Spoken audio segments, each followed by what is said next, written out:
Hi, welcome back to the Freese Watches channel. Today we're in a slightly different location. I'm up in the office and I've got our office dog Jake with us. We've actually had Jake for about 6 years now and he's always been very good company. He's a rescue lurcher, a lovely dog, and he tends to do this most of the day, just keeping everyone company in the office. So what we're going to do today, I've got some watches to show you. I've created a new small collection of watches. The idea was that as we're approaching the end of the 101 range of watches that we've been making, I thought, well, why not be slightly self-indulgent and make a set of watches based on my own specifications, how I would like them if they were my own watches. So I've created 4 watches which I'm considering to be like my collection, if you like, and the idea is that I could just do what I like with them and then I could show them to you and then offer them for sale. So today we're going to have a look at these, and I hope that they'll be of interest to you, but in a second we'll just shoot over to the bench and have a look.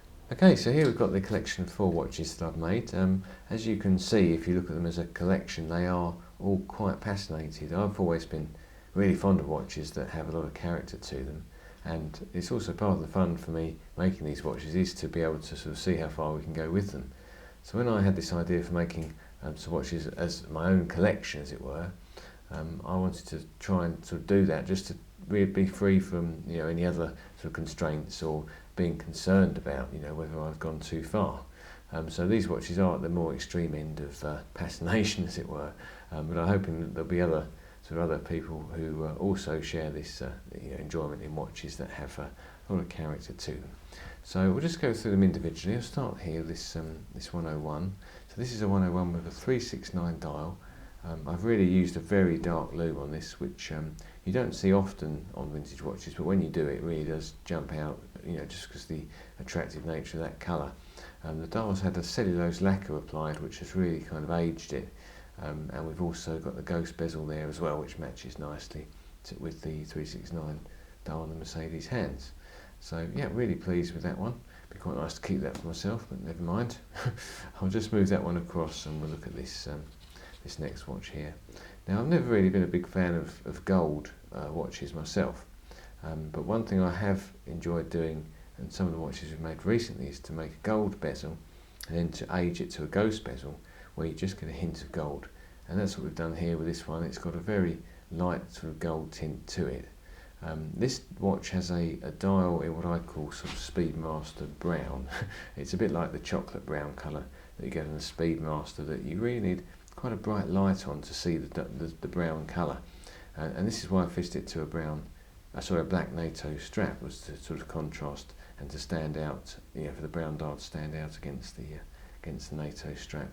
The lume on this one is not quite as extreme as the previous watch I showed you. It's a little bit lighter, but it's still got a hint of this orange colour to it. So once again, a fairly heavy patination.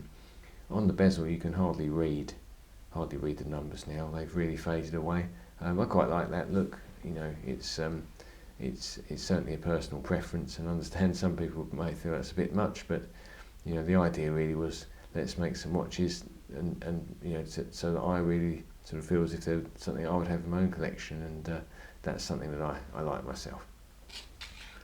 Moving on to the next watch, I have shown this watch before. This was a prototype, and then I decided to keep it for myself because I really quite liked it. It's got a brown dial which has been aged, and once again, it's very heavy patination.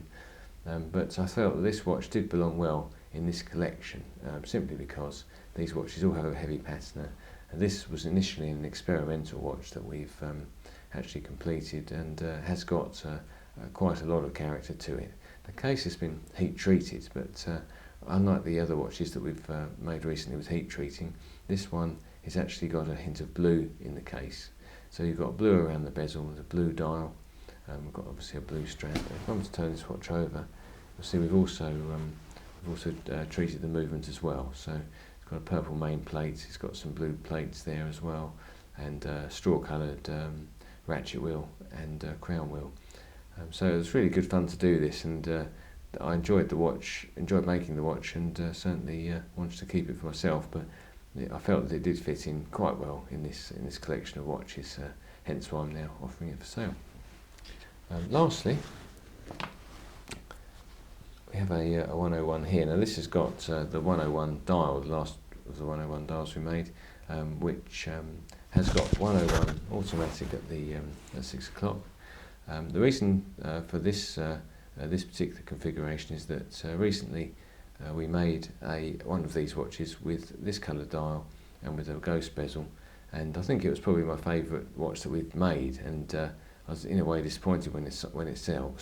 So I thought, once again, specifying watches for myself, let's sort of remake that watch, and so we've made another one, but the thing is, it looks completely different to the last one, but I still enjoy it, especially with the ghost bezel, which is quite patchy in places, especially around the 10-minute marker. There's most of the print's gone there, and it's got a lot of character to it, that one as well. You'll see on this one I fitted it to a brown suede strap. I like the idea that with these watches I could sort of put them on all different sort of straps as if they were part of my own collection, as it were. So I think they work together quite well as as a set, and I'd certainly be quite happy to keep them if they don't sell. But at the same time, it's nice to be able to offer them up for sale as we reach the end of this particular model. Well, thanks so much for sticking with us during the video. I hope those watches were of interest to you. Please get in touch if you're interested in any of them. They will all be on the website soon. It's been nice to introduce Jake and obviously film in a different location today.